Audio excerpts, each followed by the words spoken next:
تک کسی بزرگ نے اپنی آنکھیں کمزور ہونے سے روکی ہیں؟ کوئی شخص اپنے بڑھاپے کو ٹال سکتا ہے؟ کوئی پیغمبر بھی نہیں ٹال سکتا اپنے بڑھاپے کو. بال سفید ہوئے تو ہو گئے, نظر کمزور ہوئی ہے تو ہو گئی ہے.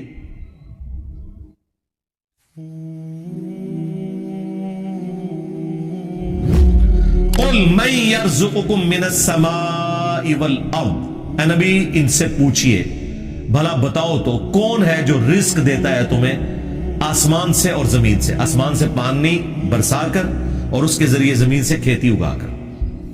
یہ اس زمانے میں بھی لوگوں کو پتا تھا کہ یہ کوئی بزرگ بابا نہیں بارش برسا سکتا.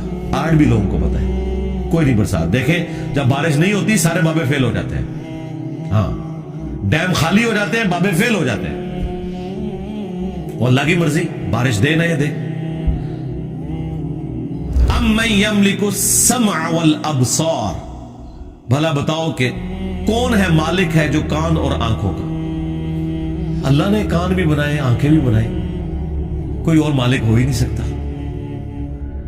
اچھا مجھے بتائیں, یہ بزرگ جب ڈھورے ہوتے ہیں وہ بھی ڈیوائسز لگواتے ہیں, ہاں ان کی آنکھیں جب کمزور ہوتی ہیں کیا انہوں نے اینکیں نہیں لگائی ہوئی؟ جتنے ہی غوث وقت ہے نا سب کی اینکیں لگی ہوئی ہیں. ہاں الیاس قادری صاحب بھی جب انہوں نے کچھ پڑھنا ہوتا ہے نا وہ کہتے ہیں مجدد بھی ہیں اور غوث وقت بھی ہیں اس وقت بریلویوں کے, اینک لگاتے ہیں. کیوں لگاتے ہو اینک؟ تم تو دلوں کے بھی چھپے ہوئے راز جانتے ہو, سامنے چیز آئی بھی نہیں پڑھ سکتے. ابھی تو انجینئر صاحب نے اپنا فارمولا نہیں رکھا میکینیکل انجینئرنگ کا, مشین ڈیزائن کا. تم جو اردو میں لکھی ہوئی باتیں ہیں وہ بھی انگریز کی بنائی ہوئی اینک کے بغیر نہیں پڑھ سکتے. ہمیں تو کل تک کہتے تھے جی اگر انگریز وہاں میں اڑ سکتا ہے تو بابا کیوں نہیں اڑ سکتا؟ انگریز تو اڑ کے دستا ہے جہاز بہ کے, بابا بھی اڑ کے دسے, مان لواں گے. تو انگریزوں کی بنائی ہوئی اینکیں لگا کے تم لوگ وہ چیزیں پڑھتے ہو تو ظاہر ہے تم تو مالک نہیں ہو ان آنکھوں کے. آج تک کسی بزرگ نے اپنی آنکھیں کمزور ہونے سے روکی ہیں؟ کوئی شخص اپنے بڑھاپے کو ٹال سکتا ہے؟ کوئی پیغمبر بھی نہیں ٹال سکتا اپنے بڑھاپے کو. بال سفید ہوئے تو ہو گئے, نظر کمزور ہوئی ہے تو ہو گئی ہے. تو یہ چیز ہے. اللہ تعالیٰ فرماتا ہے کہ پوچھ ان سے اے نبی صلی اللہ علیہ وآلہ وسلم کون مالک ہے کان کا اور آنکھوں کا. وَمَن يُخْرِجُ الْحَيَّ مِنَ الْمَيِّتِ, اور کون ہے جو مردے میں سے زندہ کو نکالتا ہے. بظاہر زمین مردہ ہوتی ہے, اس میں سے زندہ کھیتی نکلتی ہے. بظاہر انڈا ہماری کامن آبزرویشن کے اعتبار سے مردہ ہوتا ہے, اس میں سے چوزا نکلتا ہے. ویسے تو وہ مردہ نہیں ہے, لیکن قرآن چونکہ لٹریچر کی زبان میں کامن آبزرویشن پہ بات کر رہا ہے, اس اعتبار سے تو وہ بظاہر ہل جل نہیں رہا. ایک بیج اس کے اندر زندگی ہے لیکن بظاہر مردہ ہے, اس میں سے 6 ارب گنا بڑا درخت نکلتا ہے. وَيُخْرِجُ الْمَيِّتَ مِنَ الْحَيِّ,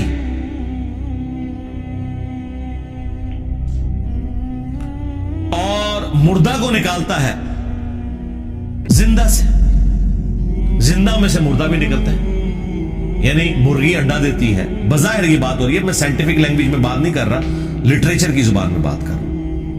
زندہ درخت میں سے, اور وہ بھی زندگی اب سائنس ہمیں بتا رہی ہے. قرآن تو پہلے ہی کہہ رہا تھا کہ درخت زندہ ہے, کھیتیاں زندہ ہیں, لیکن اب ہمیں سائنس بتا رہی ہے ان کی فیلنگز ہیں. باقاعدہ یہ خوش بھی ہوتی ہیں, ناراض بھی ہوتی ہیں.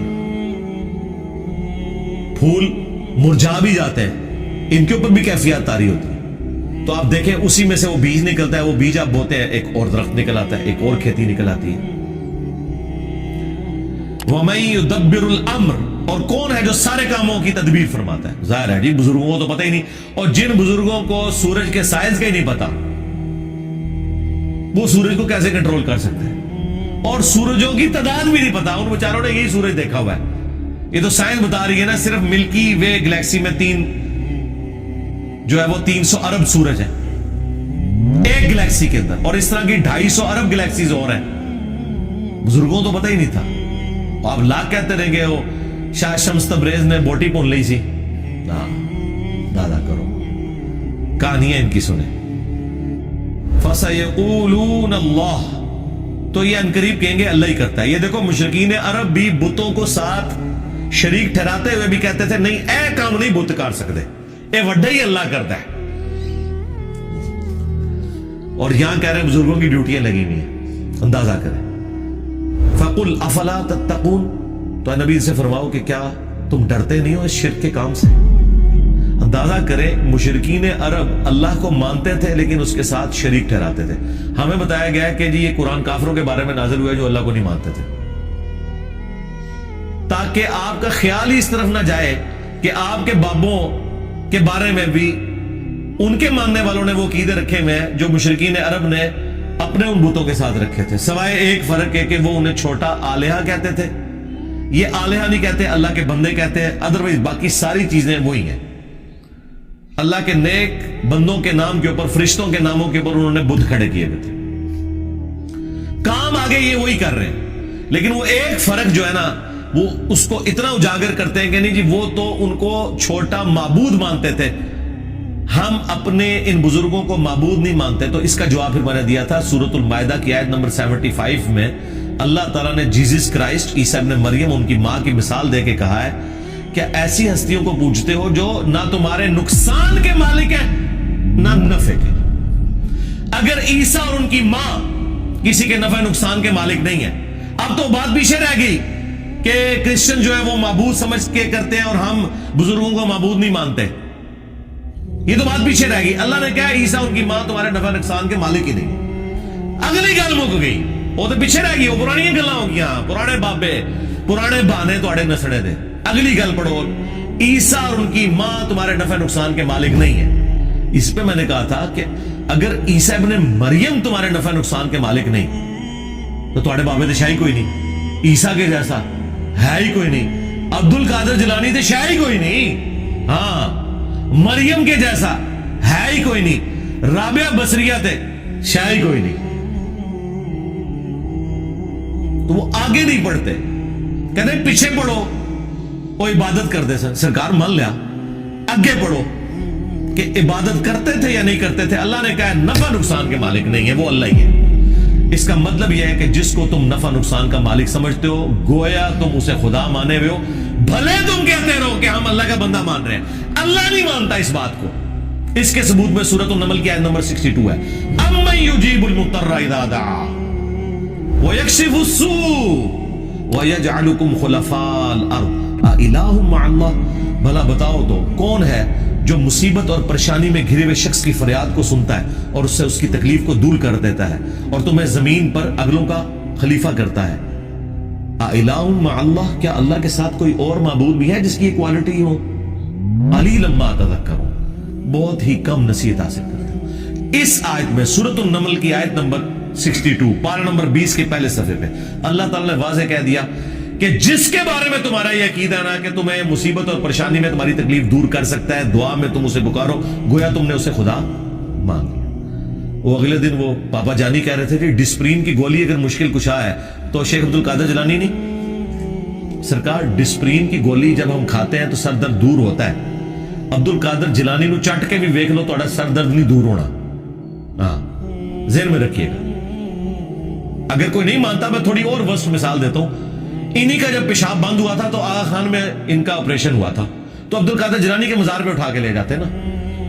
وہ ڈاکٹروں نے ہی آپ کی ہیلپ کرنی ہے جب پیشاب بند ہوتا ہے.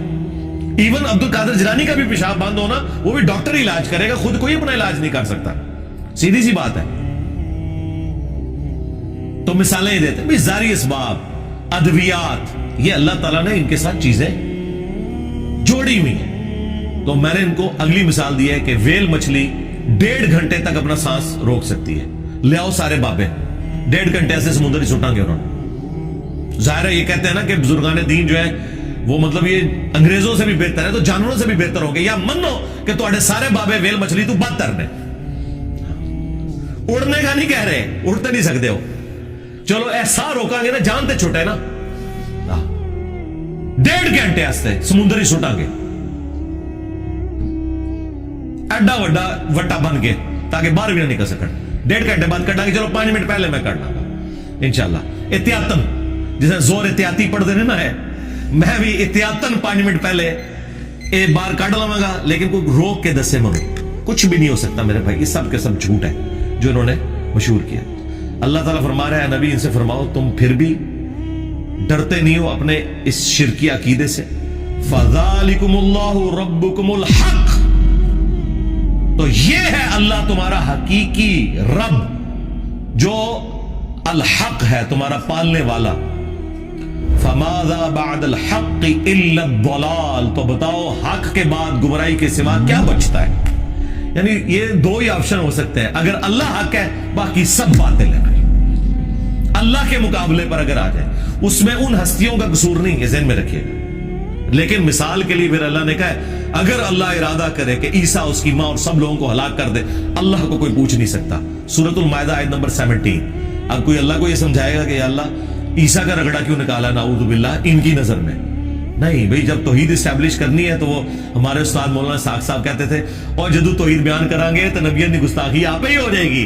یہ ہو نہیں سکتا کہ ایسی توحید بیان کریے اور گستاخی نہ ہوئے, کیونکہ گستاخی آپ کہہ رہے ہیں, وہ گستاخی ہے نہیں ہے.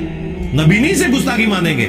اللہ تعالیٰ نے سورہ نساء میں فرمایا ہے عیسیٰ ابن مریم کبھی یہ اور محسوس نہیں کریں گے اور نہ کوئی مقرر فرشتہ کہ اسے اللہ کا بندہ کہا جائے. اور پھر اللہ نے کنکلوڈ کیا ہے کہ اگر کوئی فرشتہ یا کوئی پیغمبر اس چیز سے شرمندگی محسوس کرے کہ وہ بندہ ہے ہمارا, ہم قیامت کا دن بلا لیں گے, پھینکیں گے جہنم کے اندر سمجھانے کے لیے. اللہ تعالیٰ تو بالکل نہ اس کا کوئی پیغمبر رشتہ دار ہے نہ کوئی فرشتہ رشتہ دار ہے, سب کے سب اس کے بندے ہیں. ہاں اللہ اکبر.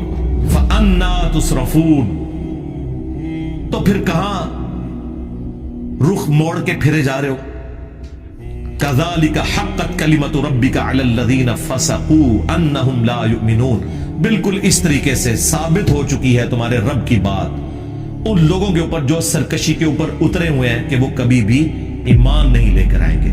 یعنی اللہ نے ان پہ مور لگائی ہے بسبب اس کے کہ حق سامنے آنے کے باوجود انہوں نے حق ماننے سے انکار کیا. اللہم من احییتہ منا فاحیہ علی الاسلام ومن توفیتہ منا فتوفہ علی الایمان.